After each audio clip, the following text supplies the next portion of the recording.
इसने कई बार बताया था कि ये सब होने जा रहा है। मैं समझ नहीं पाया हूँ क्यों। ऐसा लगता है वह इसी तरह मरना चाहता था। वह समय और सब कुछ जानता था। कल रात को भी इसने हमें बताया था। जल्दी करो, देर हो रही है। हमारे पास शरीर के लिए लेप तैयार करने का समय नहीं है। हम विश्राम दिन बीत जाने के बाद वापस आएंगे, लेकिन वह दिन अब से 3 दिन बाद होगा। बस हम इतना ही कर सकते हैं। इस तरफ सावधानी से पैर बढ़ाना। पुजारी पिलातुस के पास वापस आए। हे महाराज, यह विश्वासघाती जिसको आपने क्रूस पर चढ़ाया था वो कहता था कि 3 दिन बाद वो फिर से जी उठेगा। ये बहुत ही बुरा होगा यदि उसके चेले आए और उसका शव चुरा ले जाए। अतः उसे रोकने के लिए आपको कब्र के बाहर पहरेदार रखना चाहिए। मैं पहरेदार को भेजूंगा, तुम अपनी समझ के अनुसार रखवाली कर सकते हो। अब तुम निश्चिंत हो कि कोई भी इस कब्र का मोहर नहीं तोड़ सकता। मेरे दोस्तों, अब शव को कोई नहीं ले जा सकता। अपने मरे हुए मसीहा के फरार होने के बारे में फिक्र मत करो। हम लाश को कभी नहीं खोदते हैं, है ना?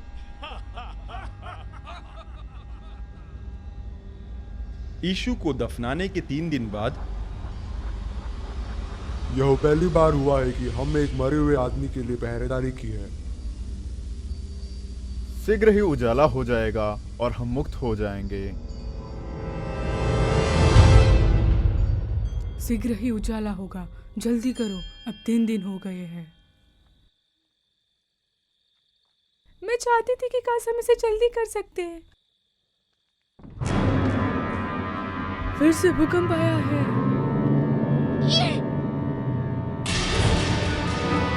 सचमुच यह बड़ा है।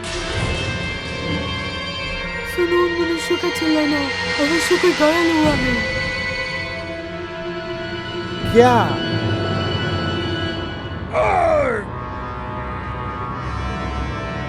यहाँ परमेश्वर है। वो पत्थर को हटा रहा है।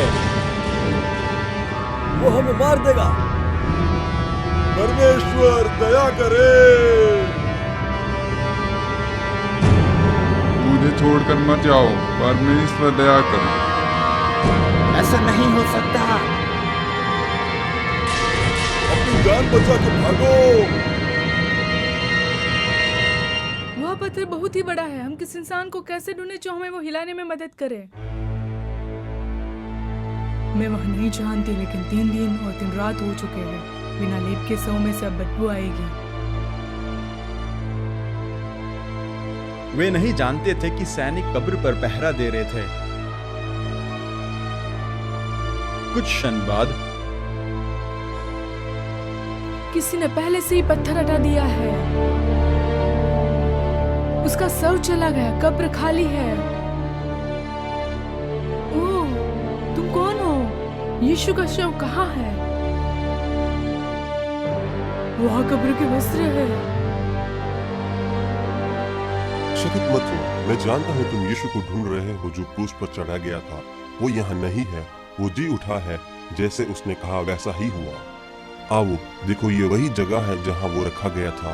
और फिर जाओ और उसे चेलों से कहो कि यीशु उनसे गलील में मिलेगा। यीशु जीवित है? तुम कहते हो कि वह मृत्यु से जी उठा है, बिल्कुल लाजर के समान। वे मनुष्य स्वर्गदूत थे। जल्दी हमें जाके चेलों को बताना चाहिए।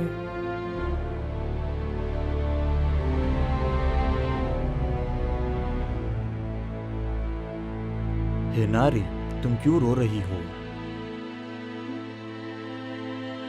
क्योंकि वे मेरे प्रभु को उठा ले गए और मैं नहीं जानती कि वे उसे कहाँ रखे हैं। मरियम। स्वामी। मरियम, अभी मुझे मत छुओ। मैं अभी तक पिता के पास ऊपर नहीं गया। लेकिन जाओ और चेलों से कह दो जो तुमने देखा है, और मैं उनसे गलील में मिलूंगा। प्रभु, आप जीवित हैं।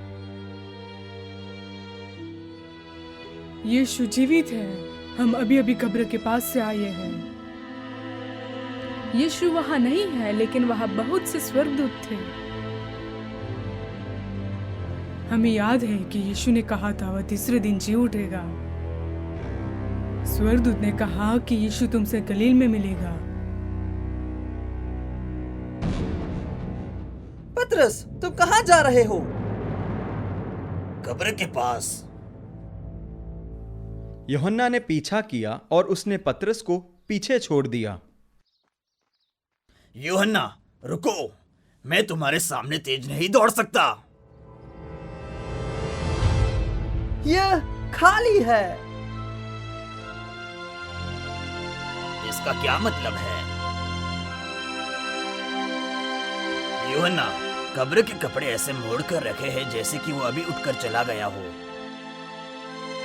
नहीं, ऐसा नहीं हो सकता। लेकिन स्वर्गदूत कहाँ है? अवश्य ही वो स्त्री सपना देख रही होगी। क्या तुमने सफेद वस्त्र पहने हुए मनुष्य को देखा है? वहां कोई मनुष्य नहीं था, कोई स्वर्गदूत कुछ भी नहीं था। उसका शव चला गया। चेलों ने इस बात पर विश्वास नहीं किया कि यीशु मृत्यु से जी उठा है। पतरस और यूहन्ना को कब्र पर कुछ नहीं मिला, इसलिए मेरा अनुमान है कि शव को कोई चुरा ले गया। उन पागल स्त्रियों को फालतू की बातें करना बंद करना चाहिए। ये बातें सभी को निराश करती हैं। हम एमोस वापस जा रहे हैं। हमारे लिए यहाँ कुछ भी नहीं है। यह तीसरा दिन है। हाँ, लेकिन वो क्यों अपने आप को मारने देगा? यदि उसे मृत्यु से जी उठना था तो। हाँ, और यदि वो राजा बनना चाहता था तो वो ये सब गुप्त में नहीं करेगा, है ना? क्या मैं तुम्हारे साथ चल सकता हूँ? ओह, तुमने मुझे डरा दिया। तुम कहाँ से आते हो? जरूर, चलने के लिए ये बहुत अच्छा दिन है। मैंने तुम्हारी बात सुनी। तुम बहुत ही दुखी लग रहे हो। क्या तुमने नाजरत के यीशु के विषय में नहीं सुना कि पिछले 3 दिनों में क्या हुआ था? हमें आशा था कि वो मसीहा है, लेकिन वह तो क्रूस पर चढ़ाया गया। कुछ स्त्रियां आज सुबह कब्र पर गई थी और वहां उसका शव नहीं था। वे दावा करती थी कि उन्होंने स्वर्गदूत का दर्शन किया जिन्होंने कहा कि वह जीवित है। इसलिए 2 चेले कब्र की ओर दौड़कर चले गए, लेकिन उन्होंने ना यीशु को ना ही स्वर्गदूतों को देखा, यद्यपि यीशु का शव वहां नहीं था। तुम लोग मसीह के विषय में नबियों द्वारा लिखी गई बातों पर विश्वास करने में धीमे हो। क्या पवित्र शास्त्र यह अनुमान नहीं लगाता है कि यीशु मसीह अपने गौरवशाली राज्य के बारे में लाने से पहले इन चीजों को भुगतेंगे? नाजरत का यीशु, जिसे उन्होंने क्रूस पर चढ़ाया था, उसने दावा किया था कि वो मसीह है, पिता के समान।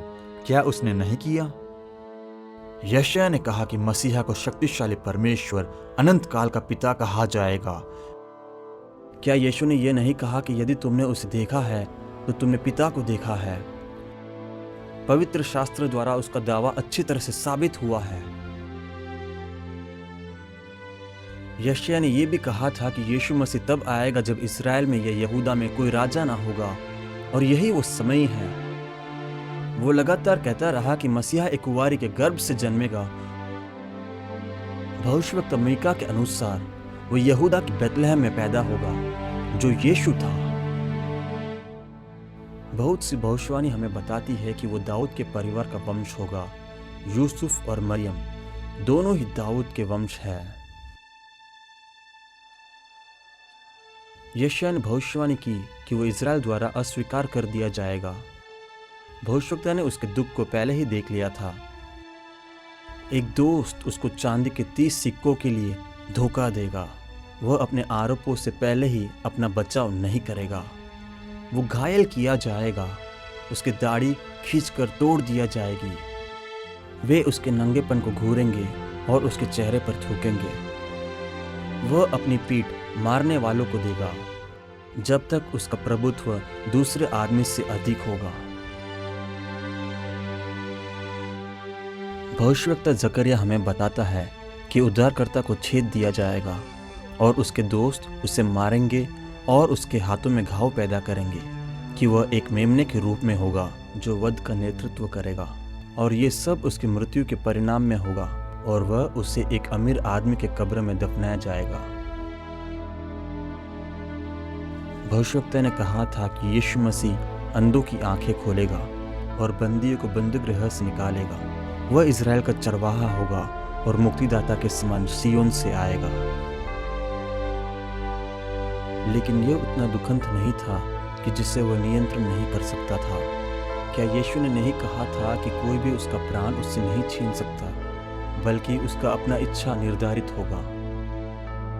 यशायाह ने कहा था कि परमेश्वर को भाया कि उसे कुचला जाएगा, क्योंकि उसका प्राण पापों के लिए भेंट के रूप में बना था।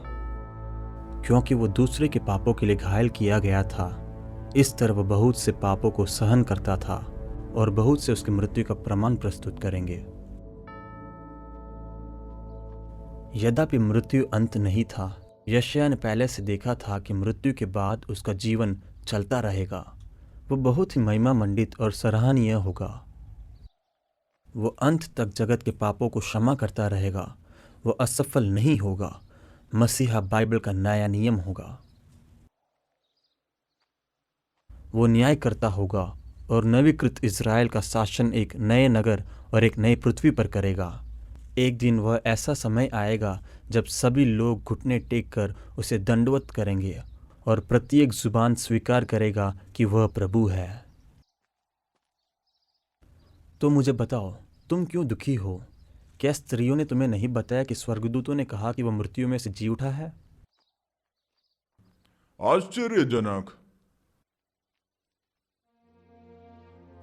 यह मेरा घर है। कृपया महाराज, अब दिन ढल गया है। आओ, इस रात हमारे साथ रहो। मैं यीशु के विषय अधिक भविष्यवाणियां सुनना पसंद करूंगा। हे महाराज, हम धन्य हो जाएंगे यदि आप हमारे रोटी के लिए आशीष वचन कहेंगे। तुम्हें आशीष मिले, हे प्रभु, हमारे परमेश्वर, ब्रह्मांड के राजा, जो पृथ्वी पर रोटी लाता है। इस रोटी के लिए हम आपको धन्यवाद देते हैं। लो और खाओ। यीशु, ये आप हो। स्वामी, वो अदृश्य हो गया। वह चला गया। पूरा समय वो यीशु था। वो सब भविष्यवाणी जानता है, उसमें कोई आश्चर्य नहीं। यीशु जीवित है। मृत्यु उसे नहीं पकड़ सका। वो जीवित है। चलो वापस यरूशलेम को चले और चेलों को बताए। इस बीच यरूशलेम में ठीक से दरवाजा लगाओ। पुजारी पहले से भी ज्यादा क्रोधित है क्योंकि यीशु का शव गायब हो गया है। वे कह रहे थे कि शव को हमने चुराया है। क्या सिपाही का पूरा दल? उसने कहा था कि तीसरे दिन फिर से जी उठेगा। मैं विश्वास नहीं करूंगा कि वह जीवित है जब तक मैं उसे देख न लूं और उसके हाथों के कीलों के निशान को मेरे हाथों से छू न लूं। यह भूत है। मदद करो। वह यीशु है। डरो मत, थोमा। तुमने कहा था कि तुम विश्वास नहीं करोगे जब तक तुम मुझे देख नहीं लेते। अब अपना हाथ आगे बढ़ाओ और मेरे हाथों के कीलों के निशानों को छुओ। आप मेरे प्रभु और परमेश्वर हैं। तुम धन्य हो क्योंकि तुमने मुझे देखा और विश्वास किया। लेकिन वे लोग जिन्होंने मुझे नहीं देखा है और फिर भी विश्वास करते हैं, वे और भी ज्यादा धन्य होंगे। स्वामी, यीशु, मुझे कुछ खाने को लाओ। मुझे तुम्हें बहुत कुछ सिखाना है और मैं तुम्हारे साथ बस कुछ ही दिन तक रहूंगा। बहुत पहले पवित्र शास्त्र में लिखा है कि तुम्हारे पापों के लिए यीशु मसीह दुख उठाएगा और तीसरे दिन मरे हुओं में से जी उठेगा। यरूशलेम से लेकर सब जातियों में मन फिराव और पापों की क्षमा का प्रचार उसी के नाम से किया जाएगा। तुम मेरे सभी चेलों को मुझसे गलील में मिलने के लिए अवश्य बता देना।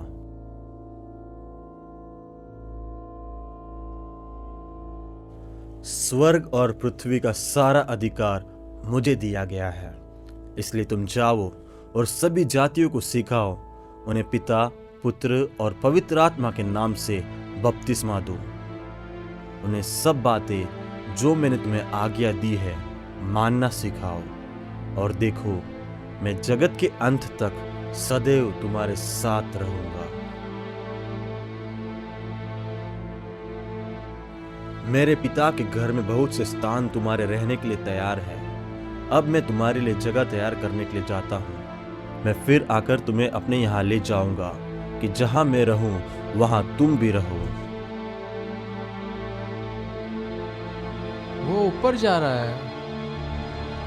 वह अपने पिता के पास वापस जा रहा है। यरूशलेम जाओ और पवित्र आत्मा तुम पर उतरने का प्रतीक्षा करो, और वहां तुम्हें मेरे नाम में बोलने का सामर्थ्य देगा।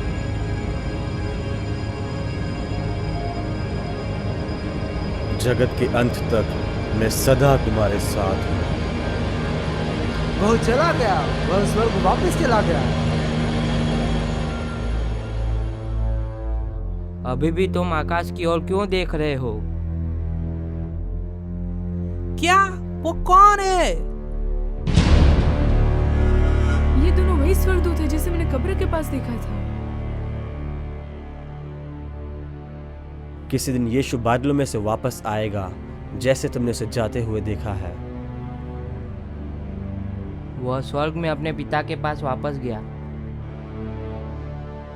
यरूशलेम वापस जाओ और आत्मा का प्रतीक्षा करो। यीशु के चेले यरूशलेम गए जैसा यीशु ने आदेश दिया था, और वहां वे लगातार 10 दिन तक प्रार्थना करते रहे। ऊपर से सामर्थ के वचन के लिए प्रतीक्षा कर रहे थे। वे यीशु के पुनर्जीवन की घटना को खुलेआम बोलने से डरते थे। सोचते थे कि कहीं ऐसा ना हो कि वे भी मृत्यु को पाले। वो स्थान जहां वे प्रार्थना कर रहे थे हिलने लगा, और भयानक आंधी सी सनसनाहट से घर गूंज गया। आग किसी जीवे उनमें से हर एक पर आ ठहरी। वे सब पवित्र आत्मा से भर गए, और वे परमेश्वर की महिमा कई भाषाओं में करना शुरू कर दिया जो उनके लिए अनजान थी। जब उन पर आत्मा आई, वे मनुष्य से अपना भय खो दिए और प्रार्थना करने बाहर गए और परमेश्वर की महिमा खुलेआम करने लगे। धन्य है परमेश्वर और हमारे प्रभु यीशु मसीह के पिता। मैं सच सच कहता हूँ, वे सभी पिए हुए हैं, लेकिन वे मेरी भाषा एकदम ठीक ठीक बोल रहे हैं, वो भी बिना उच्चारण के। वे मेरी भाषा एकदम सही बोल रहे हैं। कैसे इन मनुष्यों ने इन सब भाषाओं को ठीक से बोलना सीखा है? वे विद्वान मनुष्य नहीं है। हे इज़राइल के मनुष्यों, तुमने चमत्कारों को देखा है जो यीशु ने किया है। ये साबित हो गया कि परमेश्वर हमारे साथ था। यद्यपि तुमने उसे क्रूस पर चढ़ा दिया था, परमेश्वर मृत्यु से जी उठा है।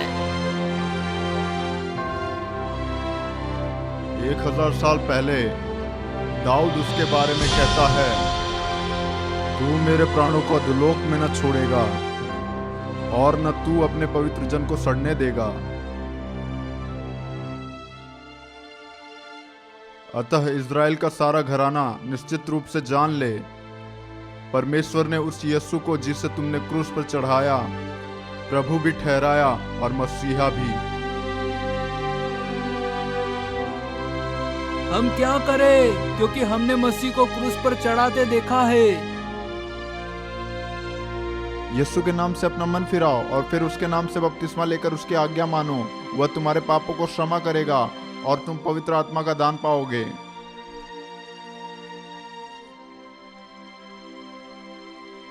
यीशु प्रभु है। मैं यीशु पर विश्वास करता हूँ, मुझे बपतिस्मा दो।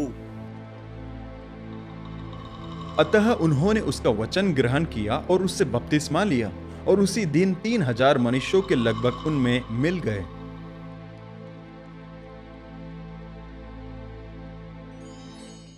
ऐसा लगता है मानो कल ही यीशु यहाँ हमारे साथ था। वहाँ हजारों लोग यीशु के पीछे चल रहे हैं और हर घंटे लोग बढ़ते जा रहे हैं। हाँ, लेकिन तुम जानते हो, मैं अभी उसकी उपस्थिति पहले से भी ज्यादा, जब वो हमारे साथ चलता था, महसूस कर सकता हूँ। दया महाराज, सिर्फ एक छोटा सिक्का गरीब और लंगड़े के लिए है। पतरस, मेरे पास कुछ भी पैसा नहीं है। क्या तुम्हारे पास कुछ सिक्के हैं? नहीं, लेकिन जब से पवित्र आत्मा हम पर आई है, तब से हमारे पास देने के लिए कुछ है। चांदी और सोना तो मेरे पास नहीं है, लेकिन जो मेरे पास है वो मैं तुम्हें देता हूँ। यीशु मसीह के नाम से उठो और चलो। मत बनो, यहाँ आदमी जन्म से लंगड़ा है, उसके पैर कुछ भी करने में असमर्थ है। यीशु मसीह ने तुझे पूर्ण बना दिया। प्रभु परमेश्वर, सर्वशक्तिमान परमेश्वर, उसका पैर ठीक हो रहा है। मुझे विश्वास नहीं हो रहा, लंगड़ा आदमी चल रहा है। नहीं, वो छलांग लगा रहा है। परमेश्वर की महिमा हो। धन्यवाद यीशु। ये वही आदमी है जो लंगड़ा था, उसके पैर सिकुड़ गए थे। वो कहते हैं वो यीशु के नाम पर ठीक हुआ है, वही जो क्रूस पर चढ़ाया गया था। तुम इस प्रकार से क्यों देख रहे हो जैसे हम ही ने ये चमत्कार किया हो? अब्राहम, इसहाक और याकूब के परमेश्वर ने अपने पुत्र यीशु की महिमा की है, जिसे तुमने क्रूस पर चढ़ाया था। तुमने जीवन के कर्ता को मार डाला, लेकिन परमेश्वर ने उसे मरे हुए में से जिलाया और हमने उसे जीवित देखा है। उस विश्वास के द्वारा ही जो यीशु के नाम पर है, उसी ने इस आदमी को भला चंगा कर दिया।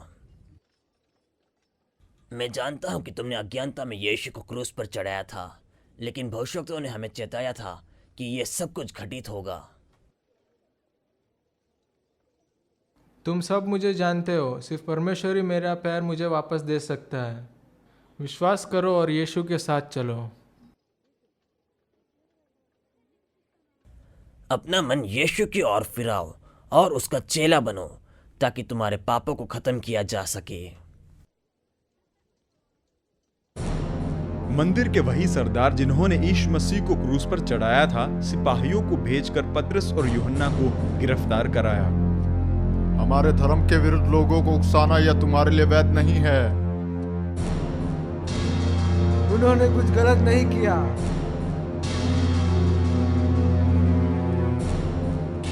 अब वे लंगड़ा आदमी को चलने के लिए गिरफ्तार कर रहे हैं। वो एक चमत्कार था जैसे यीशु ने किया जब वो यहाँ था। मेरा एक पड़ोसी है जो दावा करता है कि उसने उसके मृत्यु के बाद जीवित देखा है। वे कहते हैं कि वो एक बार में लगभग 500 बार प्रकट हुआ।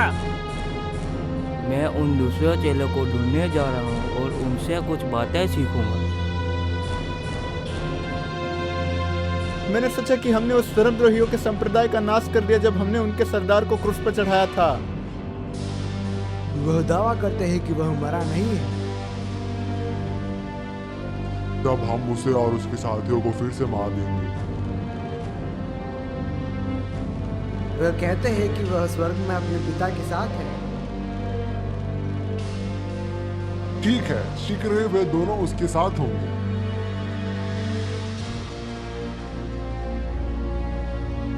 हम जानते हैं कि यह आदमी जन्म से ही लंगड़ा रहा है। ये कैसे सच है कि तुम उसे ठीक कर सके? तुमने ये किसके नाम से किया है? ये मनुष्य नाजरत के यीशु मसीह के नाम से, जिसने तुम्हें क्रूस पर चढ़ाया था, जिससे परमेश्वर ने मरे हुओं में से जिलाया, उससे चंगा हुआ। पवित्र शास्त्र स्मरण करो। राजमिस्त्रियों ने जिस पत्थर को निकम्मा ठहराया था, वही कोने का सिरा हो गया। किसी दूसरे के द्वारा उद्धार नहीं, क्योंकि स्वर्ग के नीचे मनुष्य में और कोई दूसरा नाम नहीं दिया गया है जिसके द्वारा हम उद्धार पा सके। लगता है ये अनपढ़ मनुष्य हैं। वे कभी भी शिक्षित नहीं हुए हैं, फिर भी वो खुलेआम भविष्यवक्ताओं का दृष्टांत देते हैं। मैं उन्हें पहचानता हूँ। वास्तव में वो यीशु के साथ थे। हम चमत्कार से इनकार नहीं कर सकते। सभी जानते कि वे ठीक हो गया था।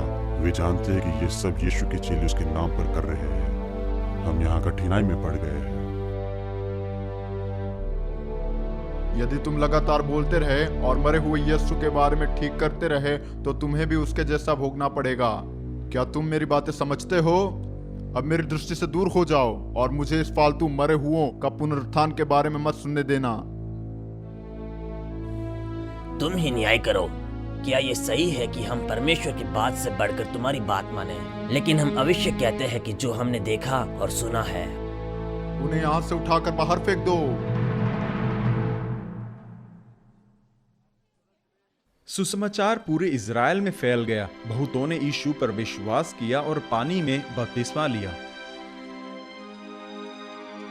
कलीसिया प्रेम और शांति के साथ हजारों परिवार से भर गया। क्या तुमने यीशु का शुभ समाचार सुना?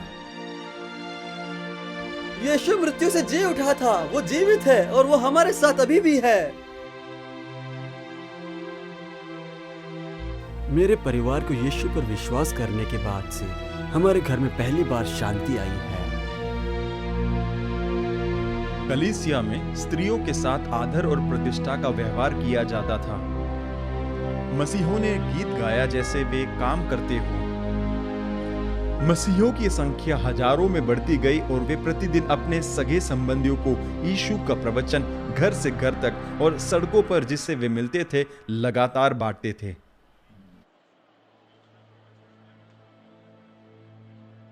हे इज़राइल के मनुष्यों, तुम जानते हो कि परमेश्वर ने हमारे पितरों को कहा था कि उनका वंश पराई भूमि पर ले जाया जाएगा और वहां वो 400 वर्ष तक दास के समान रहेंगे। उसके बाद परमेश्वर ने कहा कि वह उस जाति का न्याय करेगा और भूमि से अपने लोगों को मुक्त कराएगा जिसे वह अब्राहम को दिया था। लेकिन सुलेमान ने परमेश्वर के लिए घर बनाया, परंतु परम प्रधान के हाथ के बनाए मंदिरों में नहीं रहता। जैसा कि भविष्यवक्ता ने कहा है, मेरे लिए तुम किस प्रकार का घर बनाओगे? क्या ये सब वस्तुएं मेरे हाथ की बनाई नहीं हैं? हे स्टीफनुस, अपने आप को मूर्ख मत बनाओ। तुम हमारे मंदिर के विरुद्ध बोलते हो। तुम जिद्दी और विद्रोही हो। परमेश्वर के प्रति तुम्हारा मन सही नहीं है। तुम पवित्र आत्मा का विरोध करते हो जैसे तुम्हारे बाप दादा करते थे। तुम और तुम्हारे बाप दादाओं ने भविष्यवक्ताओं को सताया और मार डाला जिसने आने वाले मसीहा का भविष्यवाणी किया था, और तुम भी उसे पकड़वाने वाले और मार डालने वाले हुए। स्टीफनुस, तुम अपने आप को यहूदी बुलाते हो? तुम हमारी व्यवस्था और हमारे परंपरा को नष्ट करोगे और इसके बदले में क्या करोगे? एक मृतक मनुष्य जिसे रोमियो ने क्रूस पर चढ़ाया था, उसके बाद किसी ने उसे नहीं देखा है। देखो, मैं स्वर्ग को खुला हुआ और मनुष्य के पुत्र को परमेश्वर के दाहिने ओर बैठा देखता हूँ। ओ, क्या महिमा है! अपने हाथों से अपने कानों को बंद कर लो। ऐसे इस निंदक की बातें मत सुनो। वह मृत्यु के योग्य है। उसे नगर से बाहर ले जाओ और उस पर पत्थर फेंक के मार डालो। ये हमारे धर्म को नष्ट करने की कोशिश कर रहा है। ईसा निंदक, हमने यीशु मसीह को क्रूस पर चढ़ाया है। हम तुम्हारे ऊपर पत्थर फेंकेंगे। तुम मुझ पर पत्थर फेंकने के बाद भी यीशु ही प्रभु रहेगा। वो हमारे धर्म का निंदा कर रहा है। हम कहते हैं उसे मारना चाहिए। साउल के अधिकारियों का समर्थन हमारे साथ है। मैं उसके लिए चिन्ह दूंगा। वह मृतक नासरत के यीशु के साथियों में से एक है। इस निंदक को अवश्य रोकना होगा। पत्थर फेंको। शाऊल, मेरा कपड़ा देखो। हे प्रभु यीशु, मेरी आत्मा को ग्रहण करो। इस पाप का आरोप उन पर मत लगाना। इस निंदक को मारो। इन यीशु के लोगों को मार दो।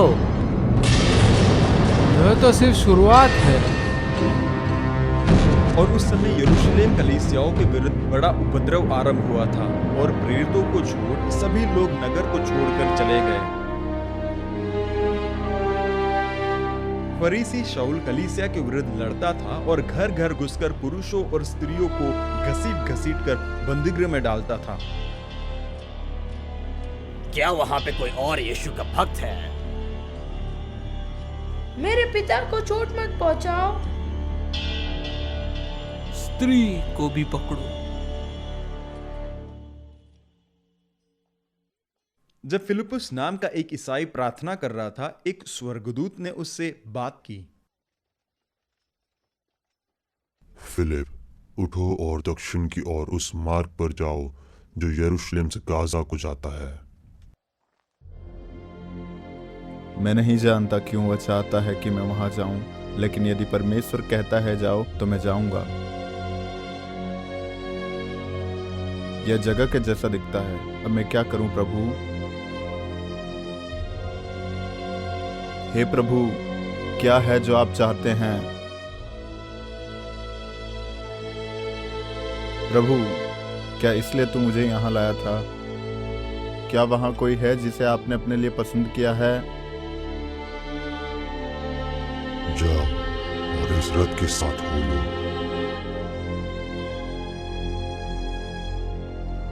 यह इथियोपिया की रानी के सेवा में एक महान अधिकारी था। वह उसका खजांची था जिसे राज्य का सारा धन सौंपा गया था। वह यहूदियों के तरीके से महिमा करने के लिए यरूशलेम गया था और अब इथियोपिया लौट रहा था और वह पवित्र शास्त्र पढ़ रहा था। वह भेड़ के समान वध होने को पहुंचाया गया और जैसे मेमना अपने कतरने वालों के सामने चुपचाप रहता है, वैसे उसने अपने मुंह को ना खोला, क्योंकि पृथ्वी से उसका प्राण उठा लिया जाता है। मैंने सुना कि तुम भविष्यवक्ता यशायाह से पढ़ रहे हो। क्या तुम समझ रहे हो कि तुम क्या पढ़ रहे हो? तुमने पहचान लिया कि मैं क्या पढ़ रहा था, लेकिन मैं ये नहीं समझ सकता जब तक कोई इसके विषय मुझे नहीं समझाता। आओ मेरे साथ रथ पर बैठो। तुम यरूशलेम से अभी आए हो? हाँ, मैं वहाँ प्रार्थना करने के लिए गया था। मेरे देश का धर्म कभी शांति नहीं ला सकता। परमेश्वर बहुत दूर लग रहे थे। मैंने मसीहा का वचन पढ़ा। अब जब मैं यरूशलेम जाता हूँ, हजारों लोग वहाँ घोषणा कर रहे हैं कि वह आ गया है, लेकिन वो क्रूस चढ़ाया गया था और फिर मरे हुए में से जी उठा। मैं भविष्यवक्ता को ढूंढ रहा हूँ, ये जानने के लिए ऐसा कुछ भविष्यवाणी हुआ था। तुम जानते हो भविष्यवक्ता यशायाह ने अपने बारे में या किसी दूसरे मनुष्य के बारे में बोल रहा है? जैसे कि तुम जानते हो, यशायाह की किताब लगभग 800 साल पहले लिखी गई थी।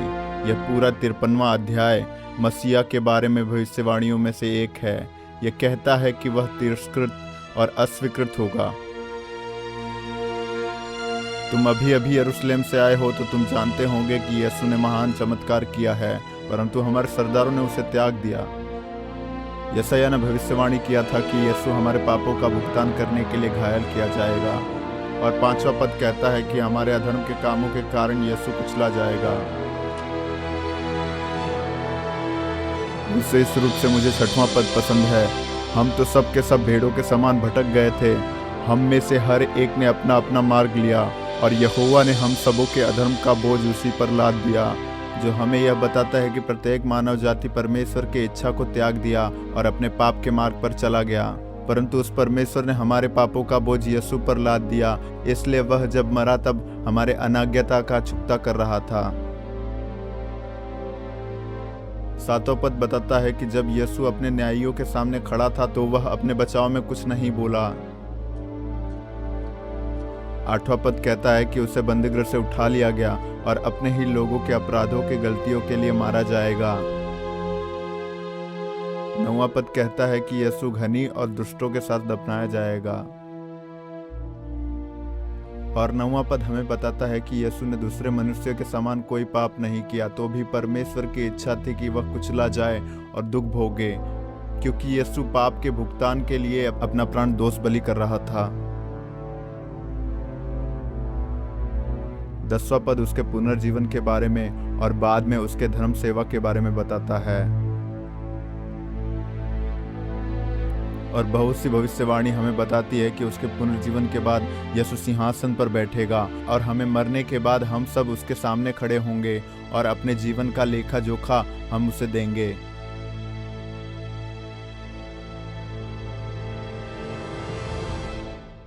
मैंने पुजारी और शास्त्रियों को मसीहा के भविष्यवाणियों के बारे में बोलते हुए कई बार सुना है। उनमें से बहुतों ने यीशु को क्यों त्याग किया? कुछ पुजारी और शास्त्रियों ने यीशु को स्वीकार किया, लेकिन दूसरे उससे अप्रसन्न थे क्योंकि उसने उनके ढोंगीपन का खुलासा किया। वे ऐसे मसीहा को चाहते थे जो रोमियों को मार दें, ना कि उनके पापों का रहस्य खोलें। वे राज्य पर शासन करना चाहते थे, लेकिन वे नहीं चाहते थे कि परमेश्वर उनके हृदय पर राज करे। क्या ऐसी अन्य भविष्यवाणियां हैं जिन्हें यीशु ने पूरा किया है? भजन संहिता 22 सूली पर चढ़ाकर उसकी मृत्यु की भविष्यवाणी है। लेकिन भजन संहिता 1000 साल पहले नहीं लिखा गया था? इससे भी पहले कि किसी ने भी दंड के लिए किसी को क्रूस पर चढ़ाया हो? हाँ, लेकिन परमेश्वर सब कुछ होने से पहले ही जानता है और मसीहा के विषय में 340 से अधिक भविष्यवाणियां की गई थी। इसलिए हम जानते हैं कि यीशु ही सिर्फ सत्य है जो परमेश्वर द्वारा भेजा गया है। भजन संहिता 22 का 16 हमें बताता है कि वे उसके हाथ और पैर को छेदेंगे। भजन संहिता 22 का 14वां पद बताता है कि वह कैसे प्यासा होगा और उसके सब हड्डियों के जोड़ उखड़ जाएंगे। लेकिन फिर भजन संहिता 34 का 20 हमें बताता है कि जब वह क्रूस पर चढ़ाया जाएगा उसका एक भी हड्डी टूट नहीं पाएगा। और जैसा कि तुम जानते हो, क्रूस पर चढ़ाते समय उन हड्डियों को तोड़ना सामान्य है, लेकिन वे यीशु की हड्डी को तोड़ सके इससे पहले ही यीशु मर गया।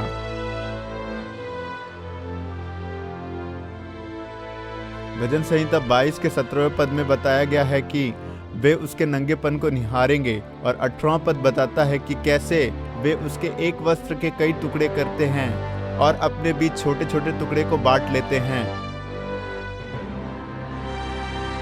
जकरिया भी 12:10 में हमें बताता है कि उसके हाथों को बेधा जाएगा और उसके बाद यहूदी उसके हाथ में छाप देखेंगे। यशायाह 50 का 6 कहता है कि वह मरने वाले को अपनी पीठ और गलमोच नाचने वालों की ओर अपना गाल करेगा।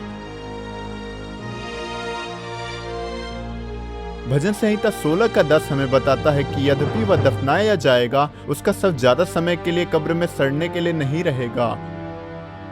भविष्यवाणियां हमें बताती हैं कि वह अपने ही मित्र द्वारा पकड़ाया जाएगा और उसका पकड़वाने वाला अपने आप को फांसी लगा लेगा, खेत में लुढ़क कर गिर जाएगा। उस खेत का उपयोग परदेशियों को दफनाने के लिए किया जाएगा।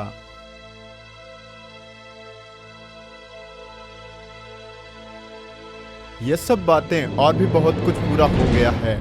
जैसा भविष्यवक्ताओं ने लिखा है, यह प्रश्न है ही नहीं कि नाजरत का यीशु मसीहा ही मसीहा जगत का उद्धार करता है।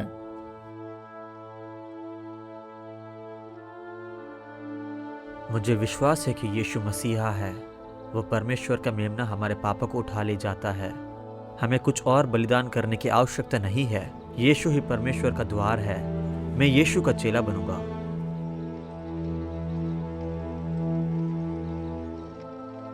यहाँ जल है, मुझे बपतिस्मा लेने से कौन रोक सकता है? मैं तुझे बपतिस्मा दूंगा यदि तू पूरे मन से यीशु पर विश्वास करते हो। ओह, मैं करता हूँ, मुझे विश्वास है। मैं तुम्हें हमारे प्रभु और उद्धारकर्ता यीशु मसीह के नाम से बपतिस्मा देता हूँ। परमेश्वर की जय हो। वह आदमी कहाँ गया? वो अदृश्य हो गया। अवश्य ही उसका आवश्यकता परमेश्वर को कहीं और है। चलो इथियोपिया वापस जाए और रानी को बताए हमने मसीहा के बारे में क्या सीखा है। कलीसिया इथियोपिया में स्थापित की गई थी और आधुनिक काल तक जारी रहा, जब अधिकांश ईसाई मुस्लिम द्वारा मारे गए थे।